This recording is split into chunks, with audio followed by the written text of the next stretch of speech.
In a world where power reigns, these women didn't just play the game, they dominated it. But when they clashed with the wrong enemies, even their fierce reputations couldn't shield them from the devastating consequences. From Sandra Avila Beltran, the notorious Queen of the Pacific, whose son's kidnapping ignited a deadly spiral of betrayal, to Maria La Catrina Lopez Esquivel, gunned down in the jungle after daring to mock the Sinaloa cartel, these women discovered the harsh reality. In the game of narcos, power is fragile and revenge is always lurking. Let's unravel the gripping tales of these fearless women who learned the hard way that crossing the wrong cartel can cost you everything. Sandra Avila Beltran, the Queen of the Pacific. Our journey begins with perhaps the most infamous of all female cartel leaders, Sandra Avila Beltran, known throughout Mexico and beyond as the Queen of the Pacific. Her story reads like a crime thriller, featuring high-stakes cocaine shipments, strategic marriages, and ultimately, a spectacular downfall. Born into narco royalty, Sandra wasn't just any cartel operative, she was cartel aristocracy. Her family had deep ties to the Guadalajara cartel, the organization that would eventually splinter into many of Mexico's most powerful drug trafficking groups. This pedigree gave her an insider's understanding of the business, but also placed her squarely in a world where violence was the primary currency. Rising through the ranks of the Sinaloa cartel during the late 1970s to the early 2000s, Avila Beltran became a key logistical figure. She wasn't just another foot soldier, she was orchestrating massive maritime shipments of cocaine, using tuna boats to move up to 10 tons of product at a time from Colombia through Mexico's Pacific coast, and ultimately to the hungry markets of the United States. Her connections and intelligence made her invaluable to the Sinaloa operation, and her ability to move enormous sums of cash between countries solidified her status as cartel royalty. But even queens can miscalculate, and Avila Beltran's prominence in the Sinaloa cartel drew unwanted attention from rival organizations, particularly the Tijuana cartel. In 2002, this rivalry took a personal turn when her son was kidnapped, likely by a rival faction. The price for his life, a staggering $5 million ransom. This incident not only depleted her resources, but intensified law enforcement scrutiny on her operations, beginning the slow unraveling of her criminal empire. In the world of cartels, visibility can be a death sentence, and Avila Beltran's high profile made her increasingly vulnerable. Her association with the Beltran Leyva organization, which split from Sinaloa in 2008, placed her at odds with former allies, including the notorious Joaquin El Chapo Guzman. This fracture weakened her position significantly, contributing to her eventual downfall. In 2007, Mexican authorities finally caught up with the Queen of the Pacific, arresting her in Mexico City. The arrest was surprisingly low-key. No dramatic shootout, no bloody last stand. Instead, she was quietly taken into custody, a queen dethroned not by bullets but by handcuffs. Her subsequent legal battles were extensive. Charged with drug trafficking and money laundering, she served 7 years in prison before being released in 2015. Even after her release, the shadow of extradition to the United States hung over her, a constant reminder of her fallen status. Ser detenida, no regresar a ser salva, a ser detenida, allá no huir. Sí fue una vida. In a rare interview following her release, Avila Beltran offered a glimpse into her philosophy, refusing to condemn the drug trade and instead pointing to prohibition policies as the root cause of cartel violence. Yo culpable no, porque nunca le he hecho yo daño a nadie. Remordimiento tampoco, porque yo no he hecho nunca más. When you criminalize a product that has big demand, there are going to be people interested in it. And in that moment you start the violence, she told The Guardian, revealing the cold calculation that had once made her one of Mexico's most powerful criminal figures. Sandra Avila Beltran's story demonstrates how even the most well-connected female leaders can fall when caught between rival cartels and increasing law enforcement pressure. Her case shows that in the narco world, royalty offers no immunity when you find yourself aligned against the wrong enemies. The Queen of the Pacific learned this lesson the hard way, trading her throne for a prison cell when the alliances she had carefully cultivated turned against her. While Sandra Avila Beltran was making waves in the Sinaloa cartel, another woman was quietly revolutionizing the Tijuana cartel with her unique approach to the business of drug trafficking. Enedina Arellano Felix, the Tijuana cartel leader.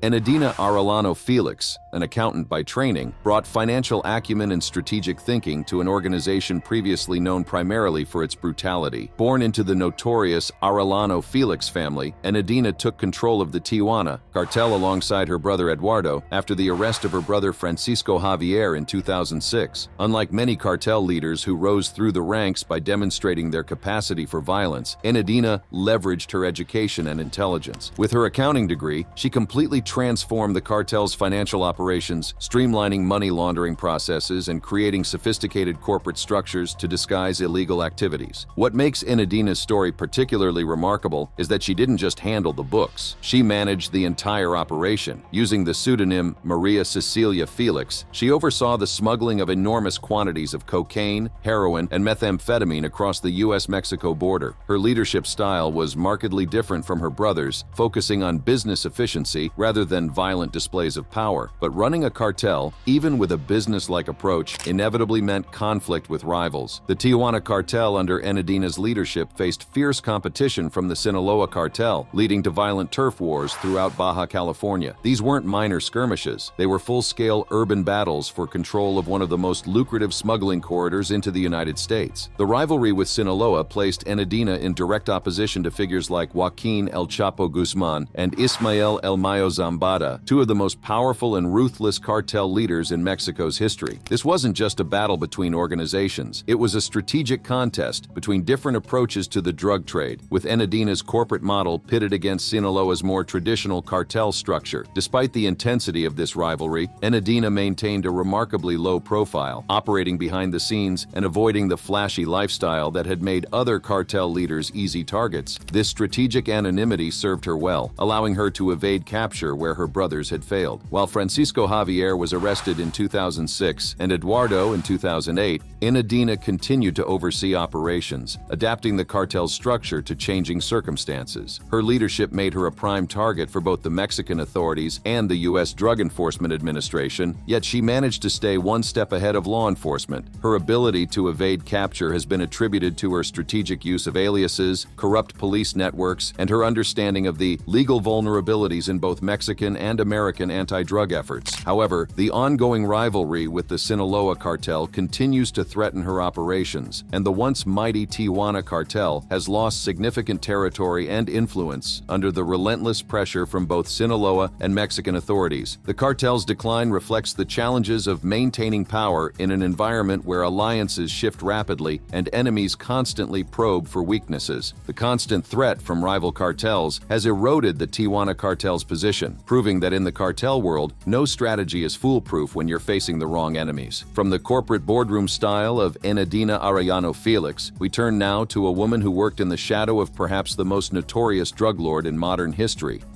Guadalupe Fernandez Valencia, La Patrona.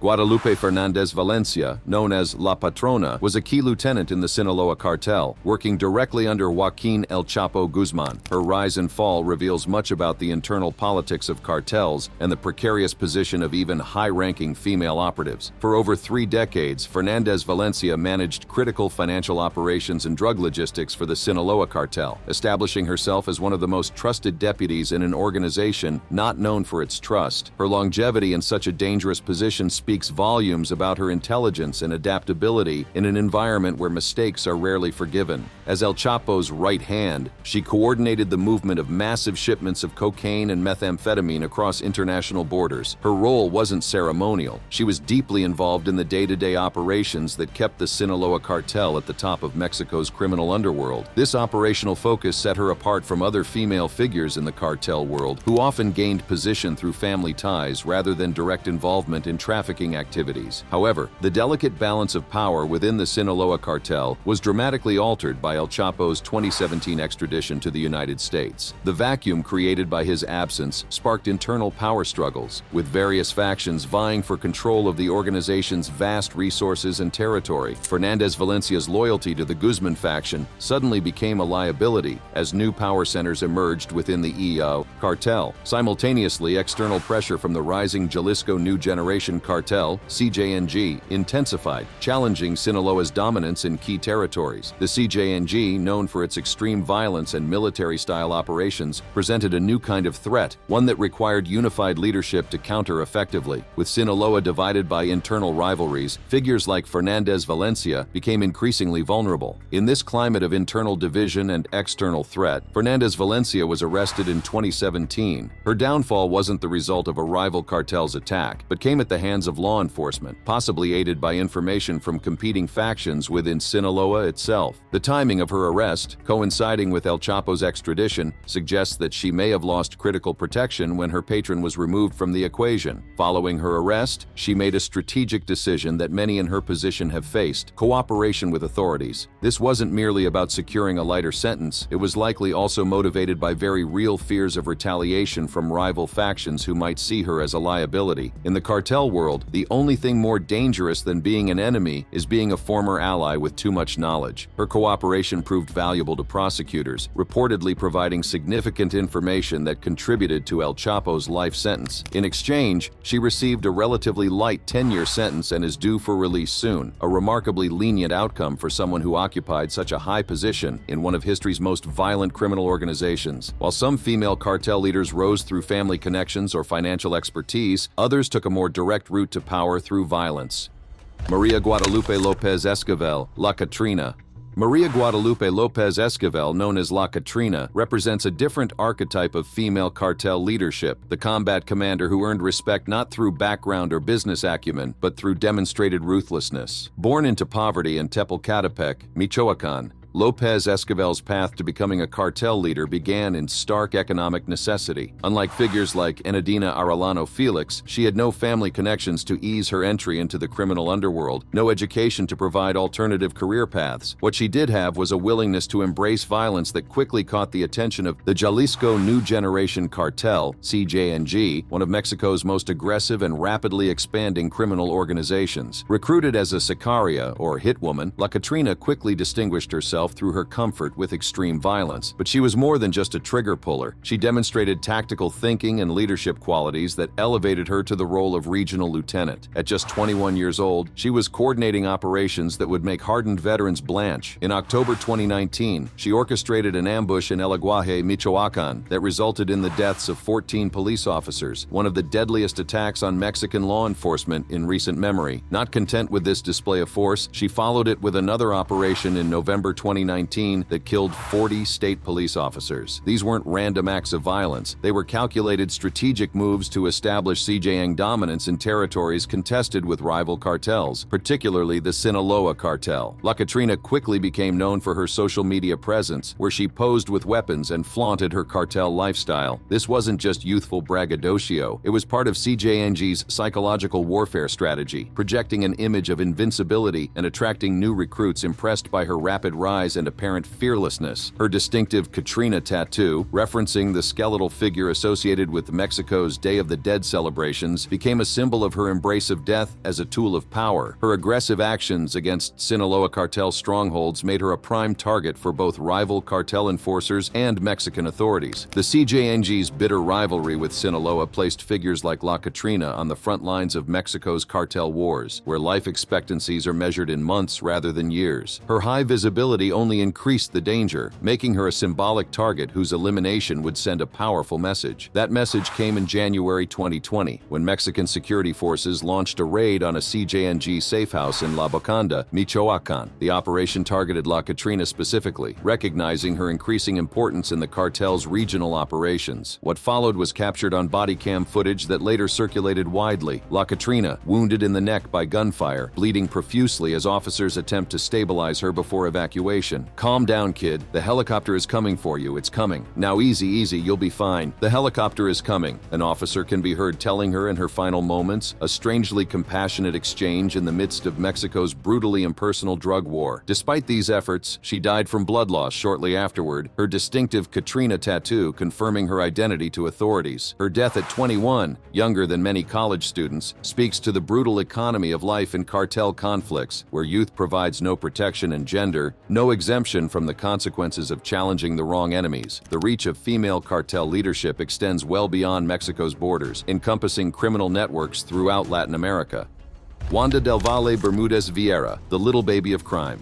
Wanda del Valle Bermudez Vieira, known by the incongruously innocent nickname the Little Baby of Crime, represents this transnational dimension of female gang leadership, demonstrating how women can rise to power in criminal organizations operating across multiple countries. A Venezuelan national, Bermudez Vieira created and led Los Llaneros de Sangre Fria, the cold-blooded plainsmen, a faction of the notorious Tren de Aragua mega gang that expanded from Venezuela into Peru. Unlike some other female leaders who focused primarily on drug trafficking, her criminal portfolio was diversified, encompassing extortion, human trafficking, and firearms distribution. This multifaceted approach to crime allowed her to establish a resilient criminal enterprise that wasn't dependent on any single revenue stream. The scale of her operation was staggering, reportedly earning up to $7 million monthly, figures that would impress even established cartel leaders. This financial success didn't come from operating in isolation, however. Bermudez Vieira strategically aligned her organization with the Jalisco New Generation Cartel, CJNG, one of Mexico's most powerful and aggressively expansionist criminal groups. This alliance provided access to drug trafficking routes that further enhanced her organization's reach and profitability. But successful criminals often make the mistake of flaunting their success, and Bermudez Vieira maintained an ostentatious social media presence that drew attention from both rival gangs and international law enforcement. In the digital age, the line between effective branding and dangerous overexposure is thin, and many criminal leaders have found that the same online presence that helps recruit followers also creates a digital trail for authorities to follow. Her alliance with CJNG proved to be a double-edged sword. While it provided valuable resources and connections, it also likely provoked conflicts with Sinaloa-affiliated groups operating in South America. The bitter rivalry between CJNG and Sinaloa doesn't stop at Mexico's borders. It extends throughout their international networks, placing affiliated organizations like Los Llaneros de Sangre Fria in the crossfire of a much larger conflict. This association with CJNG also intensified law enforcement scrutiny, attracting attention from international agencies including Interpol and the FBI. Transnational criminal organizations face a unique challenge. While they can operate across borders, they also face a coordinated response from multiple nations' law enforcement agencies. For a leader like Bermudez Vieira, this meant navigating not just rivalries with other criminal groups, but also evading a multinational law enforcement effort. In December 2023, that effort finally caught up with her when she was arrested in Colombia. The location of her arrest, not in her native Venezuela or in Peru where her faction operated, but in Colombia, illustrates the constant movement required of transnational criminal leaders trying to stay one step ahead of authorities. This capture marked a significant disruption to Tren de Aragua's expansion plans, but also highlighted the growing role of women in cross-border criminal networks. Now facing multiple charges across several jurisdictions, Bermudez Vieira's future looks bleak. Unlike some figures who managed to negotiate reduced sentences through cooperation, her status as a foreign national complicated any potential deals, and the multiple countries seeking her extradition meant that even if she escaped justice in one nation, others would be waiting. By aligning with CJNG, she gained valuable resources, but also inherited their enemies, proving that in the interconnected world of modern organized crime, there's no such thing as a purely local conflict. The wrong alliance can create enemies you've never met in countries you've never visited, a lesson Bermudez Vieira learned too late. Long before many of the women on our list rose to power, one female drug lord had already written her name in blood across the cocaine trade. Griselda Blanco, the Black Widow.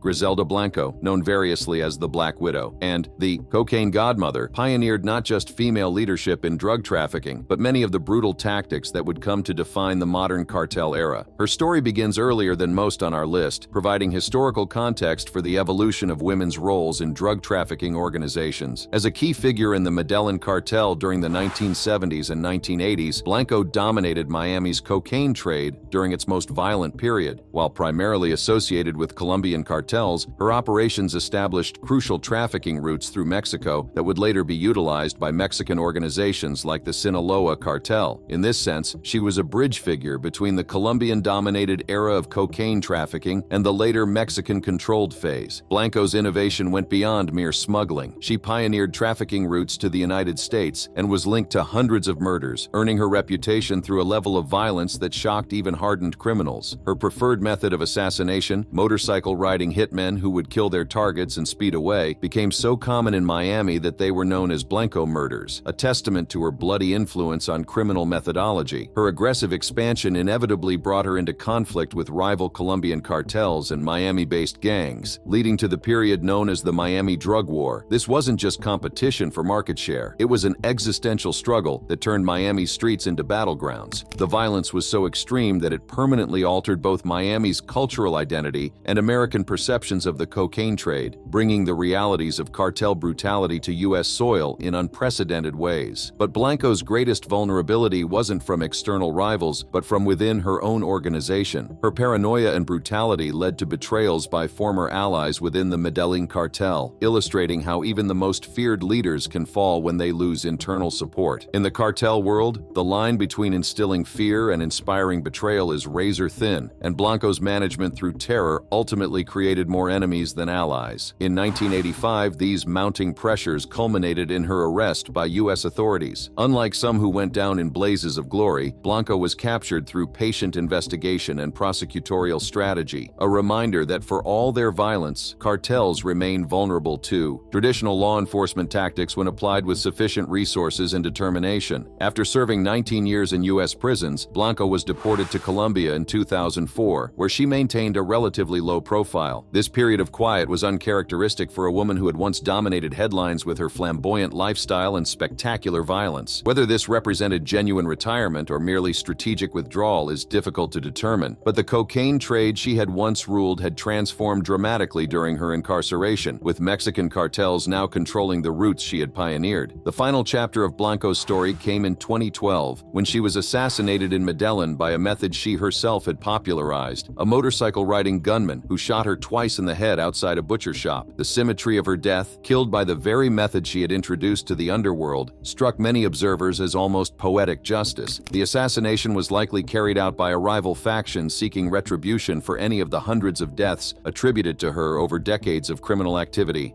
Griselda Blanco's legacy extends beyond her own operations. She demonstrated that women could lead through fear and violence just as effectively as men, breaking the stereotype of female criminals as merely accessories to male-led organizations. Her trafficking networks laid the groundwork for future cartels, and her willingness to employ extreme violence raised the stakes for everyone in the drug trade, creating an arms race of brutality that continues to this day. In choosing the path of maximum aggression, however, she also sowed the seeds of her own destruction, creating a legion of enemies who would neither forget nor forgive, even decades later. Her story illustrates that in the cartel world, old debts don't disappear, they merely wait for the right moment to be collected.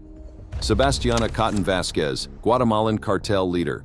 Moving beyond Mexico, our exploration of female cartel leadership takes us to Guatemala, where Sebastiana Cotton Vasquez rose from poverty to become a significant player in Central American drug trafficking. Her story demonstrates how cartel operations transcend national borders and how women from humble backgrounds can ascend to positions of considerable power in transnational criminal networks. Born into peasant circumstances in Guatemala, Cotton Vasquez had none of the family connections or educational advantages that benefited women like Enadina Arellano Felix. Her path to power was forged through sheer determination and strategic thinking, navigating a criminal landscape dominated by machismo and tradition. This background made her rise all the more remarkable as she overcame both gender barriers and class limitations to establish herself as a respected criminal leader. As her influence grew, she developed collaborative relationships with the Sinaloa cartel, managing cocaine shipments through Guatemala's territory, a critical transit point between South American producers and Mexican distributors. This position made her organization an essential link in the hemispheric drug supply chain, giving her leverage with larger cartels that needed her local knowledge and connections to move product efficiently through Central America. However, her growing prominence in Guatemala's criminal ecosystem threatened the expansion ambitions of the Jalisco New Generation Cartel, CJN, which was aggressively pushing into Central America as part of its strategy to challenge Sinaloa's dominance. This territorial encroachment created tensions with CJN's local allies, placing Cotton Vasquez's organization in the crosshairs of one of Mexico's most violent criminal groups. This conflict exemplifies how smaller, locally focused criminal organizations can become collateral damage in the larger strategic battles between major cartels. The CJN-Sinaloa rivalry, which has claimed thousands of lives across Mexico, extended its bloody reach into Guatemala, transforming local criminal dynamics and forcing figures like Cotton Vasquez to navigate an increasingly complex and dangerous landscape. The pressure culminated in 2014 when joint operations by U.S. and Guatemalan authorities targeted her network,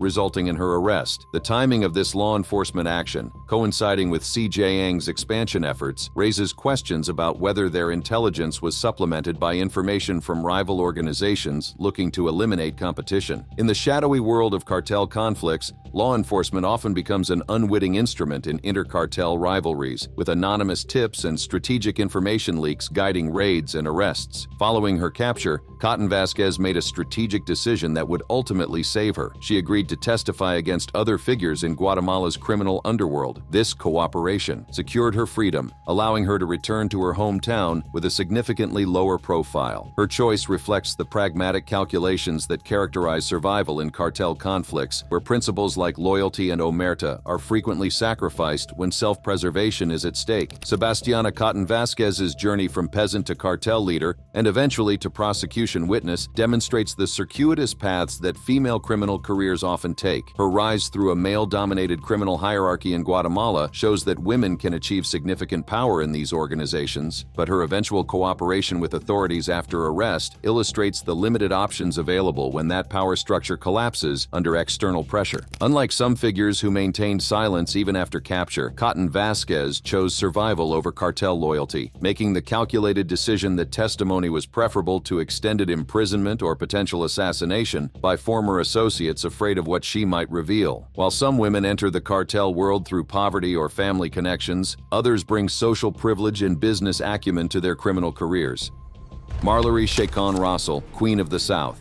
Marjorie Chacon Russell, sometimes called the Queen of the South, represents this more sophisticated path to cartel leadership, leveraging education, social position, and financial expertise to build a criminal empire that operated largely in plain sight for years. A member of Guatemala's elite social circles, Chacon Russell didn't fit the stereotype of a cartel leader. Her background gave her advantages that most criminal operators lack: connections to legitimate business, access to political figures, and the veneer of respectability that allowed her activities to go unquestioned for years. This social camouflage proved invaluable in building an operation that could move both drugs and money across international boundaries with minimal scrutiny. Working in collaboration with Sebastiana Cotton Vasquez, she established herself as one of Latin America's most prolific drug traffickers, according to assessments by the U.S. Drug Enforcement Administration. Her operation was not small-scale. She moved enormous quantities of cocaine through Central America while simultaneously managing sophisticated money laundering networks that processed the resulting profits. This dual expertise in both product movement and financial operations made her especially valuable to larger cartels looking for partners who could handle both sides of the business. Like Cotton Vasquez, she established working relationships with the Sinaloa cartel, leveraging Guatemala's strategic position as a transit point between South American cocaine producers and Mexican distributors. This partnership gave her access to supply chains and distribution networks that multiplied her organization's reach and profitability. However, this same alliance also made her a target for Sinaloa's rivals, particularly the ascendant Jalisco New Generation Cartel, CJN. As CJN expanded its efforts to control Central American routes, Chacon Russell's operations increasingly clashed with their territorial ambitions. This wasn't just competition for market share, it was a fundamental conflict over who would control the vital cocaine highways running through Guatemala. Her Sinaloa connections, once a source of strength, became a liability as CJNG aggressively targeted Sinaloa partners throughout the region. The strategic importance of her operations didn't go unnoticed by U.S. authorities either. In 2012, she was designated under the Foreign Narcotics Kingpin Designation Act, a mechanism used by the U.S. Treasury Department to target high-value drug traffickers and their assets. This designation brought heightened scrutiny not just to her directly, but to anyone doing business with her, effectively cutting her off from much of the legitimate financial system and complicating her money laundering operations. Under this combined pressure from both rival cartels and law enforcement, Chacon Russell made a calculation that many in her position eventually face. In 2015, she surrendered to U.S. authorities, choosing cooperation over continued resistance. This decision wasn't mere capitulation. It was likely a strategic move to avoid the more dire fate that might await her if captured by CJN operatives or other rivals seeking to eliminate Sinaloa-affiliated figures in Central America. Her cooperation with authorities represents a pattern common among high-level traffickers who recognize when their position has become untenable. By negotiating surrender on her own terms, she maintained some agency in determining her fate, rather than waiting for either violent elimination by rivals or eventual capture by increasingly determined authorities. This pragmatic approach to self-preservation characterizes many